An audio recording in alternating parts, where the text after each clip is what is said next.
चलिए स्टार्ट करते हैं आज के सेशन को, जहां पर हम डिस्कस करेंगे पर्यावरण अध्ययन के कुछ महत्वपूर्ण प्रश्नों के बारे में।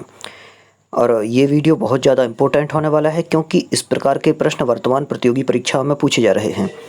आप लोग सीधे जुड़ने के लिए इंस्टाग्राम पर मुझे फॉलो कर लें, जहाँ पर आपको कुछ भी पूछना हो तो वहाँ पर पूछ सकते हैं। और जो भी आपको क्वेश्चंस लगाने के लिए चाहिए हो या फिर विषय से संबंधित कोई PDF डाउनलोड करना हो तो बहुत सारी PDF अलग अलग प्रकाशन की भी और भी बहुत सारी PDF हैं, आपको टेलीग्राम ग्रुप पर मिलेंगी, तो वहाँ पर भी आप लोग देख सकते हैं।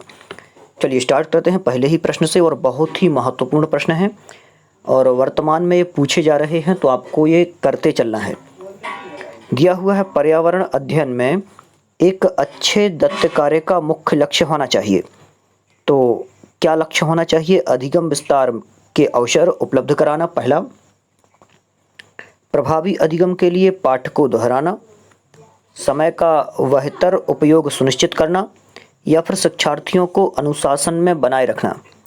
तो एक अच्छे दत्त कार्य का मुख्य लक्ष्य क्या होना चाहिए? पहला वाला, अधिगम विस्तार के अवसर प्रदान करना। आपको जहाँ भी ये इस प्रकार से मिले कि अवसर प्रदान करना, या फिर जहाँ पर भाषा प्रयोग करने में मिले कि बच्चे स्वयं से बोलें, तो इस प्रकार के जो उत्तर होते हैं वो सही माने जाते हैं। चलते हैं अगले प्रश्न पर, जहाँ पर दिया हुआ है पर्यावरण अध्ययन के पाठ्य पुस्तकों में विभिन्न प्रकरणों में, पर्यावरण अध्ययन की पाठ्य पुस्तकों की विभिन्न प्रकरणों में एक खंड करके देखो को शामिल किया गया है। आप लोगों ने देखा होगा जो पर्यावरण की बुक होती है ये इस प्रकार से, उसका एक पेज है जहाँ पर एक साइड में कहीं पर भी आपको एक छोटा सा बिंदु यहाँ पर लिखा हुआ होगा कि करके देखो।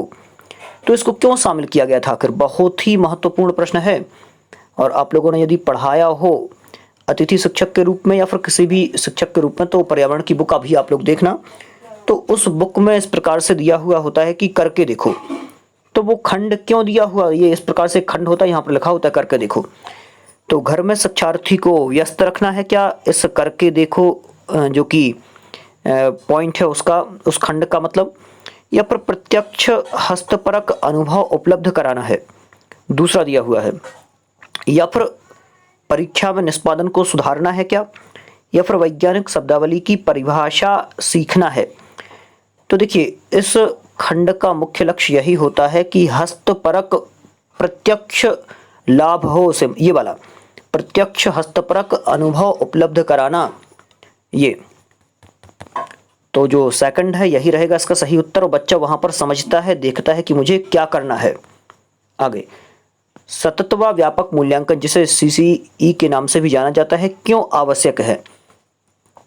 तो ऑप्शन पहला देख लेते हैं, शिक्षार्थियों ने कितना सीखा है जानने के लिए, शिक्षार्थी की प्रगति निरंतर बनाए रखने के लिए, या फिर निरंतर मूल्यांकन होते रहने से विद्यार्थियों में परीक्षा का अनावश्यक भय नहीं होता, या फिर परीक्षा प्रणाली को महत्व देने हेतु। तो सतत और व्यापक मूल्यांकन की चर्चा आती है, तो ये क्यों होता है सतत और व्यापक मूल्यांकन? तो बी रहेगा सही। शिक्षार्थी की प्रगति निरंतर बनाए रखने के लिए सतत और व्यापक मूल्यांकन की आवश्यकता होती है। आगे, पर्यावरण अध्ययन में शैक्षणिक भ्रमण का मूल उद्देश्य है। पर्यावरण अध्ययन में शैक्षणिक भ्रमण का मूल उद्देश्य क्या है? बच्चों की ऊर्जा को विकसित करना, पहला ऑप्शन है। दूसरा, छात्रों के लिए प्रत्यक्ष अनुभव उपलब्ध कराना, या फिर प्रत्यक्ष अनुभव, या फिर समाजीकरण को बढ़ावा देना, या फिर टीम भावना को बढ़ाना। तो देखिए पर्यावरण अध्ययन में शैक्षणिक भ्रमण का मूल उद्देश्य यही होता है कि छात्रों के लिए प्रत्यक्ष अनुभव कराया जा सके। जो चीज़ भी बच्चा देखे वो प्रत्यक्ष उसके सामने उसको दिखाई दे, यही रहेगा इसका सही उत्तर। और सामने जो भी उसे दिखाई देगा तो उससे वो ज़्यादा सीखेगा, अधिगम तीव्र गति से होगा। आगे चलते हैं अगले प्रश्न पर, जहाँ पर दिया हुआ है सामाजिक विज्ञान के संदर्भ में पर्यावरण अध्ययन पढ़ने को निम्न में से कौन सा उद्देश्य नहीं है? तो यहाँ पर नेगेटिव उत्तर अपन को देखना है कि सामाजिक विज्ञान के संदर्भ में पर्यावरण अध्ययन पढ़ने को निम्न में से कौन सा उद्देश्य नहीं है। ऑप्शन पहला दिया हुआ है, ऐसे बच्चों को मुख्य शब्दावली की सही परिभाषा याद करने योग्य बनाना चाहिए। तो क्या परिभाषा याद करने योग्य बनाएंगे? पहला। दूसरा दिया हुआ है, इसे शिक्षार्थियों को विद्यमान विचारों और अभ्यास पर प्रश्न करने के योग्य बनाना चाहिए। हाँ, ये ठीक है, लेकिन यहाँ पर देखिए मुख्य शब्दावली को सही परिभाषा याद करने योग्य बना। तो याद करना तो ये हमेशा गलत ही होता है, तो ये पॉइंट अपन को एक गलत मिल गया, जो कि अपना सही उत्तर रहेगा। आगे देख लेते हैं। इसे बच्चों को समाज के एक जिम्मेदार सदस्य के रूप में बढ़ने के योग्य बनाना चाहिए। बिल्कुल ठीक है। आगे, इसे बच्चों को संस्कृति अभ्यासों में विविधता का सम्मान करने योग्य बनाना चाहिए। तो ये भी बिल्कुल ठीक है। तो अपना उत्तर क्या रहेगा? फर्स्ट वाला यही गलत है, क्योंकि याद करना ये ठीक नहीं है। आगे चलते हैं।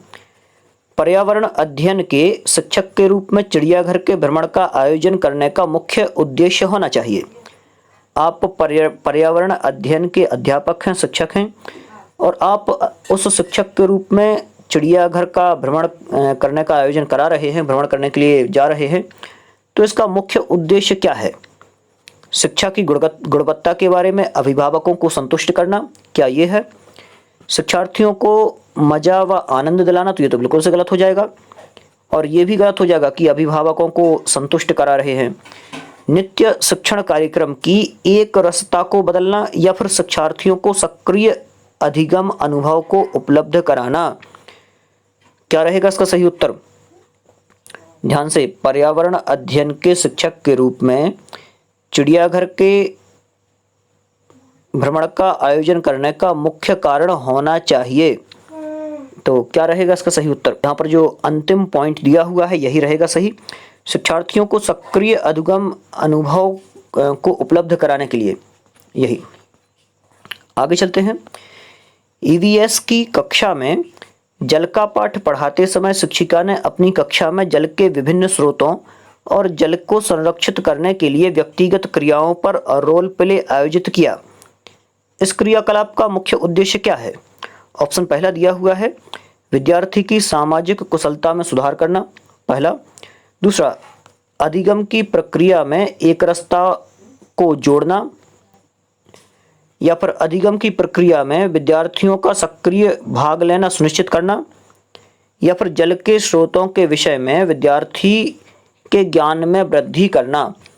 तो देखिए, ईवीएस की कक्षा है, वहाँ पर आप क्या करेंगे और कौन सा मतलब कि रोल प्ले आयोजित किया गया है, तो इस क्रियाकलाप का मुख्य उद्देश्य क्या है? तो इस क्रियाकलाप का मुख्य उद्देश्य यही है कि अधिगम की प्रक्रिया में विद्यार्थियों को सक्रिय भाग लेना सुनिश्चित करना, ये रहेगा सही। आगे चलते हैं। प्राथमिक स्तर पर विद्यार्थियों को वृक्षों के संरक्षण की कल्पना के बारे में विद्यार्थियों को संवेदनशील बनाने के लिए दिया गया कौन सा क्रियाकलाप उपयुक्त नहीं है? तो यहाँ पर अपन को नहीं है देखना है, नेगेटिव जो उत्तर है वो छांटना है। प्राथमिक स्तर पर विद्यार्थियों को वृक्षों के संरक्षण की संकल्पना के बारे में, मतलब कि वृक्षों का संरक्षण करना है, को संवेदनशील बनाने के लिए, मतलब कि बच्चे वृक्षारोपण करने में आगे आएं, तो इस प्रकार की सोच उनमें विकसित करने के लिए क्या करना होगा? तो यहाँ अपन को नेगेटिव बताना है। वृक्षों पर नारा लेखन प्रतियोगिता का आयोजन करना, पहला ऑप्शन दिया हुआ है। दूसरा दिया है प्रत्येक छात्र को एक रक्षक को अपनाकर उसकी देखरेख के लिए प्रोत्साहित करना, तो ये तो सही के अंतर्गत आएगा। बच्चों को लकड़ी के लट्ठों का भंडार दिखाना, तो देखिए ये सही रहेगा, तो ये तो अपना उत्तर नहीं है।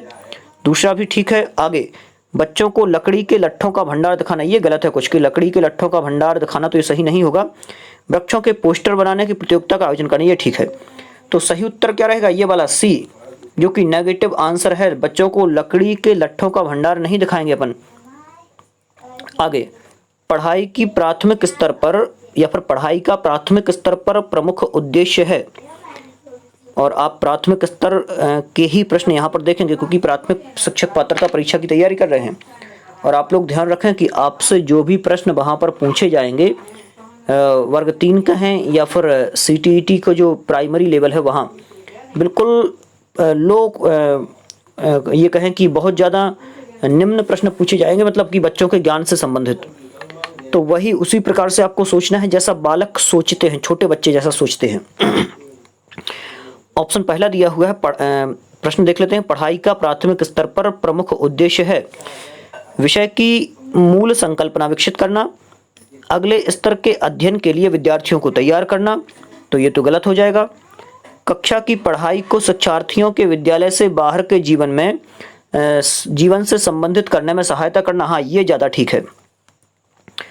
आगे, स्वतंत्र रूप से हस्तचित्र क्रियाकलापों को करने का कौशल अर्जित करना, तो ये भी ठीक है। तो क्या रहेगा ज़्यादा सटीक? ये वाला जो सी दिया हुआ है यही रहेगा सही। कक्षा की पढ़ाई को शिक्षार्थियों के विद्यालय से बाहर के जीवन से संबंधित करने में सहायता करना, मतलब कि जो कक्षा में जो पढ़ रहे हैं वो बाहरी जीवन में भी उसके काम में आए, ऐसी तैयारी उसकी कराना। चलिए चलते हैं अगले प्रश्न पर, जहां पर दिया हुआ है ईवीएस की पढ़ाई में कक्षा में प्रश्नोत्तर तकनीक का सबसे अच्छा उपयोग किसके लिए किया जा सकता है? ऑप्शन पहला दिया है विद्यार्थियों का ध्यान आकर्षित करने के लिए किया जा सकता है, या फिर शिक्षार्थियों में सीखने की जिज्ञासा उत्पन्न करने के लिए किया जा सकता है, या फिर प्रायोगिक कौशलों को बढ़ाने के लिए किया जा सकता है, या फिर कक्षा में अनुशासन बनाए रखने के लिए किया जा सकता है। तो सही उत्तर क्या रहेगा? जो सेकंड दिया हुआ है ये वाला यही रहेगा सही उत्तर, कि शिक्षार्थियों में सीखने की जिज्ञासा उत्पन्न करने के लिए, यही रहेगा सही। आगे चलते हैं अगले प्रश्न पर, जहां पर दिया है कक्षा 5वीं की ईवीएस की पाठ्यपुस्तक के किसी पाठ में सोचिए और चर्चा कीजिए भाग के नीचे दिया गया कथन यदि आपके गांव अथवा शहर में 1 सप्ताह तक पेट्रोल व डीजल ना हो तो क्या होगा? देखिए, आप लोगों ने ईवीएस की पुस्तक देखी होंगी, उसमें नीचे लिखा हुआ होता है, पॉइंट इस प्रकार के लिखे हुए होते हैं कि सोचिए और चर्चा कीजिए। और वहाँ पर क्या दिया हुआ है कि यदि आपके गांव में, मैंने आपको पहले बताया भी था, आप ईवीएस जो पर्यावरण अध्ययन की पुस्तक है उसको आप देखें तो वहाँ पर आपको ये पॉइंट मिल जाएंगे। तो यदि आपके गांव अथवा शहर में 1 सप्ताह तक पेट्रोल व डीजल ना हो तो क्या होगा? ऑप्शन पहला, छात्रों को तेल के न्यायसंगत उपयोग के बारे में संवेदनशील बनाना, पहला ऑप्शन दिया है। छात्रों को पेट्रोल डीजल के स्रोतों के बारे में मूल्यांकन, या फिर वास्तविक जीवन की चिंताओं को समझने हेतु कल्पना और सोचने विचारने की कुशलता को बढ़ावा देने के लिए ये, या फिर पेट्रोल व डीजल के बारे में जागृति उत्पन्न करने के लिए। तो क्या कह रहे हैं, इनका उद्देश्य क्या है? वो नीचे पॉइंट देने का, सोचिए और चर्चा कीजिए वाले भाग में सही उत्तर रहेगा सी वाला, कि वास्तविक जीवन की चिंताओं को समझने हेतु कल्पना और सोचने विचारने की कुशलता को बढ़ाने के लिए इस प्रकार का उपक्रम वहां पर किया जाता है। आगे चलते हैं। प्राथमिक स्तर की अच्छी ईवीएस पाठ्यचर्या में होनी चाहिए, तो क्या होनी चाहिए पाठ्यचर्या में ईवीएस की? पाठ के अंत में अधिक अभ्यास प्रश्न सम्मिलित करना, ऑप्शन पहला दिया हुआ है। तो ये तो गलत हो जाएगा, पाठ के अंत में बहुत सारे अभ्यास प्रश्न पर अगर सम्मिलित करेंगे तो बच्चा बोर हो जाएगा। अपने आसपास को खोजने के अवसर प्रदान करना, हाँ ये ठीक है बहुत हद तक। आगे चलते हैं। संकल्पना के विस्तृत व्याख्यान पर, तो इससे ज़्यादा ठीक ये नहीं है। आगे, अधिक एकाग्रता, पदों की यथार्थ की परिभाषा पर अधिक बल देना, तो ये भी ठीक नहीं है। क्या रहेगा सही? ये वाला, ये सबसे ज़्यादा सटीक है प्राथमिक स्तर के लिए, कि अपने आसपास को खोजने के अवसर प्रदान करना, यही जिससे बच्चे की जिज्ञासा उत्पन्न होगी बच्चे के अंदर और सीखेगा। ईवीएस में किसी अच्छे गृह कार्य को मुख्यतः किस पर केंद्रित होना चाहिए? क्या कह रहे हैं, ईवीएस में किसी अच्छे गृह कार्य को मुख्यतः किस पर केंद्रित होना चाहिए? पूर्ण आवृत्ति व पृथकीकरण पर, पहला ऑप्शन दिया हुआ है, या फिर मास्टरी लर्निंग पर, दूसरा ऑप्शन है, या फिर विस्तारित, तीसरा ऑप्शन है, या फिर अधिगम के लिए चुनौतियों और उत्तेजना समय का सदुपयोग। तो ईवीएस में किसी अच्छे गृह कार्य की मुख्यतः जो केंद्रित होनी चाहिए वो विस्तारित हो। कैसा हो गृह कार्य? वो विस्तारित होना चाहिए, ये उसमें सभी चीज़ों को समाहित करके लिखा जाए, यही रहेगा सही उत्तर। आगे चलते हैं। शिक्षण के खेल विधि पर आधारित है। क्या है शिक्षण की खेल विधि पर आधारित? तो विकास के मनोवैज्ञानिक सिद्धांत पर आधारित है। शिक्षण की खेल विधि जो है वो आधारित है, तो किस पर आधारित है? विकास के मनोवैज्ञानिक सिद्धांत पर आधारित है, शिक्षण के समाजशास्त्रीय सिद्धांत पर आधारित है, या फिर शारीरिक शिक्षा कार्यक्रम के सिद्धांत पर आधारित है, या शिक्षण विधि के सिद्धांत पर आधारित है? तो शिक्षण के खेल विधि जो है वो शिक्षण की खेल विधि कर रहे हैं, यहाँ पढ़ने में मिस्टेक लग रहा है। शिक्षण की खेल विधि जो है वो आधारित, तो सही क्या रहेगा? शिक्षण विधि के सिद्धांत पर आधारित है ये रहेगा सही उत्तर। आगे चलते हैं। बच्चों का मूल्यांकन होना चाहिए। बच्चों का मूल्यांकन कैसा होना चाहिए? बोर्ड परीक्षा द्वारा होना चाहिए, सतत व व्यापक मूल्यांकन द्वारा होना चाहिए, या फिर गृह परीक्षा द्वारा लिखित और मौखिक द्वारा होना चाहिए, या फिर प्राथमिक स्तर पर होना चाहिए? तो बच्चों का जो मूल्यांकन है वो हमेशा सतत और व्यापक मूल्यांकन ही होना चाहिए, जिससे बच्चा निरंतर क्या सीख रहा है इन सब चीज़ों का पता चलता है। आगे चलते हैं अगले प्रश्न पर। शिक्षकों को ज्ञान होना चाहिए। किसका ज्ञान होना चाहिए? अध्यापन विषय का ज्ञान होना चाहिए, मनोवैज्ञानिक शिक्षा का ज्ञान होना चाहिए, या फिर संहिता का ज्ञान होना चाहिए, या फिर अध्यापन विषय व बाल मनोविज्ञान का ज्ञान होना चाहिए। बिल्कुल सही। तो जो अध्यापक है, अध्यापक के लिए अध्यापन विषय का ज्ञान हो और साथ साथ बाल मनोविज्ञान का भी ज्ञान हो। आगे, एक बच्चा कक्षा में प्रायः प्रश्न पूछता है, उचित रूप में इसका अर्थ क्या है? क्या कर रहा है? बच्चा कक्षा में प्रायः प्रश्न पूछता है, तो उचित रूप से इसका अर्थ क्या होगा? ऑप्शन पहला दिया हुआ है, वह शरारती है क्या? तो ये तो गलत हो जाएगा, शरारती नहीं है। वह अधिक जिज्ञासु है क्या? हाँ, ये हो सकता है। वह असामान्य है क्या? तो ये तो गलत है। या वह प्रतिभाशाली है? तो हाँ, ये हो सकता है। तो दोनों में से क्या रहेगा सही? यदि वह प्रश्न पूछ रहा है तो वह अधिक जिज्ञासु है, जानने के लिए उत्सुक है वो, ये रहेगा सही उत्तर। चलते हैं अगले प्रश्न पर, जहां पर दिया हुआ है, एक बच्चा प्रायः अपने सहपाठियों में झगड़ा करता है, आप क्या करेंगे? आप बच्चे को सजा देंगे, तो ये तो बिल्कुल से गलत है। आप बच्चे को विद्यालय से निकाल देंगे, ये भी गलत है। आप कारण का पता लगाने का प्रयास करेंगे और उसे उचित परामर्श देंगे, तो यही रहेगा सही। माता पिता से शिकायत भी नहीं करेंगे। आगे,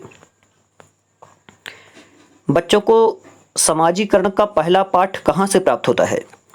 तो देखिए, जब भी पहले पाठ की बात आती है तो कहाँ से प्राप्त होता है? तो परिवार, माता पिता, इनसे प्राप्त होता है ये समाजीकरण का पहला पाठ। तो क्या रहेगा सही उत्तर? ए, परिवार से। आगे चलते हैं। प्राकृतिक पर्यावरण के प्रमुख घटक हैं। प्राकृतिक पर्यावरण के प्रमुख घटक क्या हैं ये बताना है आपको।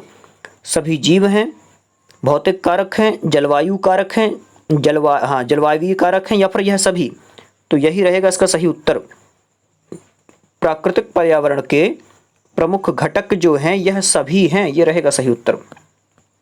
आगे, पर्यावरण की पाठ्यचर्या में शामिल होना चाहिए। पर्यावरण की पाठ्यचर्या में क्या शामिल होना चाहिए? बच्चों के अनुभव शामिल होना चाहिए, स्कूल का वातावरण शामिल होना चाहिए, या फिर उपर्युक्त पाठ्यक्रम शामिल होना चाहिए, या फिर उपरोक्त सभी? तो पर्यावरण की पाठ्यचर्या जो है उसमें ये सभी शामिल होना चाहिए, ये रहेगा सही उत्तर। आगे चलते हैं अगले प्रश्न पर, जहां पर दिया हुआ है, पर्यावरण अध्ययन की कक्षा में विद्यार्थियों में खोज से संबंधित क्षेत्रों का विकास करने हेतु एक शिक्षक निम्न में से किसका चुनाव करेगा?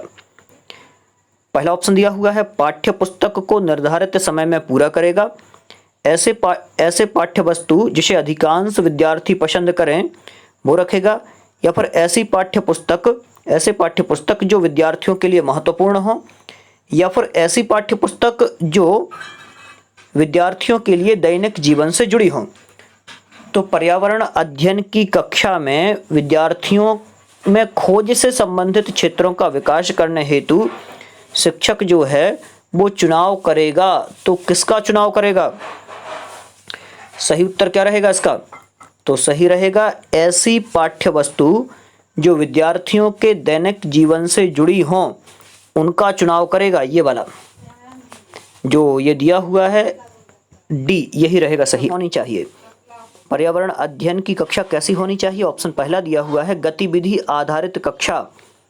तो गतिविधि पर आधारित कक्षा होनी चाहिए पर्यावरण की कक्षा, या फिर पाठ्य पुस्तक पर आधारित कक्षा होनी चाहिए, या फिर पाठ्य पुस्तक में दी गई गतिविधियों पर आधारित होनी चाहिए, या उपरोक्त सभी। तो देखिए आपको यहाँ पर ध्यान रखना है, पर्यावरण कक्षा की चर्चा की जा रही है तो यह गतिविधियों पर आधारित होना चाहिए, ये रहेगा पहला ज़्यादा सटीक। आगे चलते हैं अगले प्रश्न पर। बच्चों में सामाजिक भावना का विकास करने के लिए निम्न में से कौन सा प्रयास सर्वोत्तम है? बच्चों में सामाजिक भावना का विकास करना है तो इसके लिए कौन सा प्रयास सर्वोत्तम होगा? ऑप्शन पहला, विद्यालय में विभिन्न त्योहारों का आयोजन करना, अभिभावकों को विद्यालय में आमंत्रित कर बैठकों का आयोजन करना, बच्चों को स्वस्थ स्पर्धा के लिए तैयार करना, या फिर विद्यालय में बाल मेला आयोजित करना। तो सर्वोत्तम प्रयास क्या रहेगा बच्चों में सामाजिक भावना का विकास करने के लिए? क्या होगा सही उत्तर? देखिए विद्यालय में विभिन्न प्रकार के त्योहारों का आयोजन करने से हाँ हो सकता है सामाजिक भावना का विकास। आगे, अभिभावकों को विद्यालय में आमंत्रित कर बैठकों का आयोजित करना, तो इससे तो नहीं होगा। आगे, बच्चों को स्वस्थ स्पर्धा के लिए तैयार करना, हाँ ये ज़्यादा सटीक है, इन दोनों की अपेक्षा ये ज़्यादा सटीक है। और विद्यालय में बाल मेला का आयोजित करना, तो वो तो एक ही बार होगा, लेकिन बच्चों को स्वस्थ स्पर्धा के लिए तैयार करेंगे हम तो ये बहुत टाइम के लिए है, तो ये ज़्यादा सटीक है, यही रहेगा सही। आगे चलते हैं और ये आज के सेशन का अंतिम प्रश्न है। निम्नलिखित में से कौन सा प्राथमिक स्तर पर पर्यावरण अध्ययन की पाठ्यचर्या की आवश्यकता के अनुरूप नहीं है? देखिए यहाँ पर नेगेटिव उत्तर अपन को ढूंढना है कि नहीं है। क्या नहीं है? उसे विद्यार्थियों के मानसिक स्तर के अनुकूल होना चाहिए, पहला। बिल्कुल ठीक है, प्राथमिक स्तर पर जो भी चीज़ हो वो स्तर के अनुकूल हो, बिल्कुल सही है। तो अनुरूप नहीं है पूछा है। आगे, उसे काम की दुनिया में प्रवेश के लिए शिक्षार्थियों को ज्ञान व कौशल से लैस करना चाहिए, तो ये तो गलत हो जाएगा। आगे, उसे शिक्षार्थियों में पर्यावरण के सरोकार को उत्पन्न करना चाहिए, ये भी ठीक है। और उसे शिक्षार्थियों को पद्धतियों और प्रक्रियाओं को अर्जित करने में शामिल रखना चाहिए, ये आगे यहाँ पर दिया है, जो नए ज्ञान को उत्पन्न करने में आगे ले जाए। तो क्या रहेगा सही उत्तर यहाँ पर? तो जो नेगेटिव ढूंढना था अपन को, तो यही वाला, ये जो सेकंड दिया हुआ है, उसे काम की दुनिया में प्रवेश के लिए शिक्षार्थियों को ज्ञान व कौशल से लैस करना, ये रहेगा नेगेटिव उत्तर। तो इस प्रकार से आज के लिए इतना ही। आगे पुनः इसी प्रकार के महत्वपूर्ण प्रश्नों के साथ, और कोशिश यही करूँगा कि आप लोग प्रैक्टिस करें, थोड़ा सा जल्दी प्रैक्टिस करें, क्योंकि आप विषय पढ़ चुके हैं तो क्वेश्चंस में आप ज़्यादा टाइम ना लगाएं। और क्वेश्चंस को जो भी मैं बोल रहा हूँ वो एक बार बोलने की कोशिश करूँगा, जिससे कि जल्दी जल्दी क्वेश्चन आगे निकलते चलें और आप लोग उनको समझते चलें कि इनका उत्तर ये है।